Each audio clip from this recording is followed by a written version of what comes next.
Assalamualaikum warahmatullahi wabarakatuh.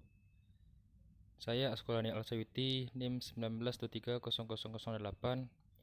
Di sini saya akan menjelaskan tentang penyesuaian aset tetap Jiwasraya tahun 2020. Kita lihat dulu bagaimana profil perusahaan.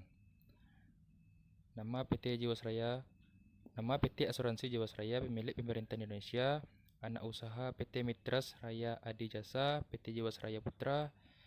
Jenisnya BUMN atau perseroan terbatas atau PT, didirikan pada tahun 1859, kantor pusat di Jakarta atau Indonesia. Cabang 17 kantor wilayah, 71 kantor cabang, 256 unit produksi. Permasalahannya itu PT Asuransi Jiwasraya mengalami penurunan pendapatan pada tahun 2020.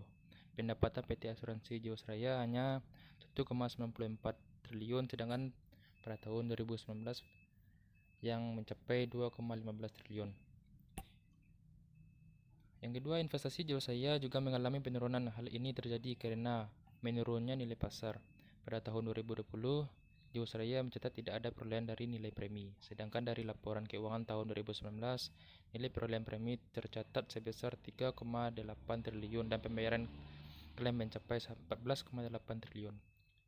Ketiga, untuk pendapatan premi yang 0 tahun lalu sesuai dengan PSAK 57, semua aset dan liabilitas serta komponen yang terkait di dalamnya diklasifikasikan sebagai aset atau liabilitas yang akan dialihkan. Penyebab permasalahannya yaitu disebabkan oleh ulah manajemen lama Jiwasraya serta adanya penerbitan produk dengan bunga pasti yang tinggi.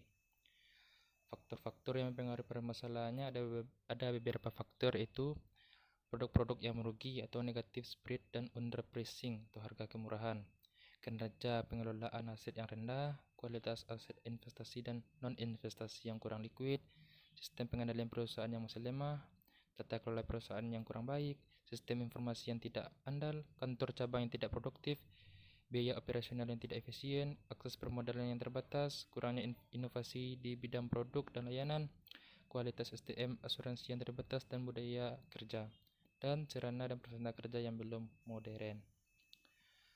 Dampak dari permasalahan PT Asuransi Jiwasraya itu, pertama, tidak adanya pendapatan premi di laporan keuangan 2020. Yang kedua, semua aset dan liabilitas serta komponen yang terkait di dalamnya diklasifikasikan sebagai aset atau liabilitas yang akan dialihkan. Yang ketiga, kinerja Jiwasraya anjlok hingga beberapa instrumen investasi dihentikan. Atas kelalaian ini terjadilah praktik penipuan hingga gagal bayar atau fraud.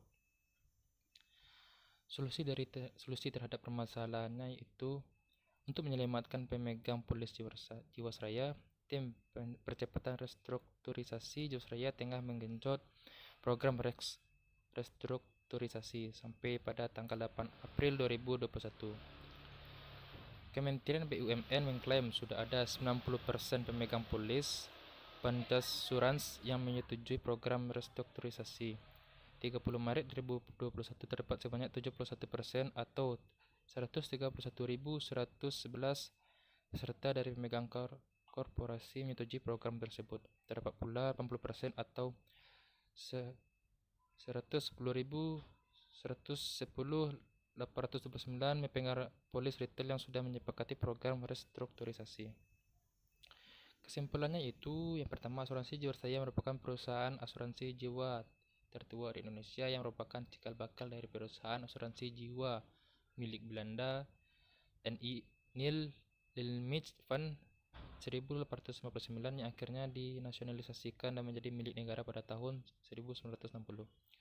Dampak permasalahan penyesuaian aset disebabkan nilai investasi di Jiwasraya yang anjlok sebesar 85,6% menjadi hanya 2,1 triliun dari sebelumnya 14,9 triliun.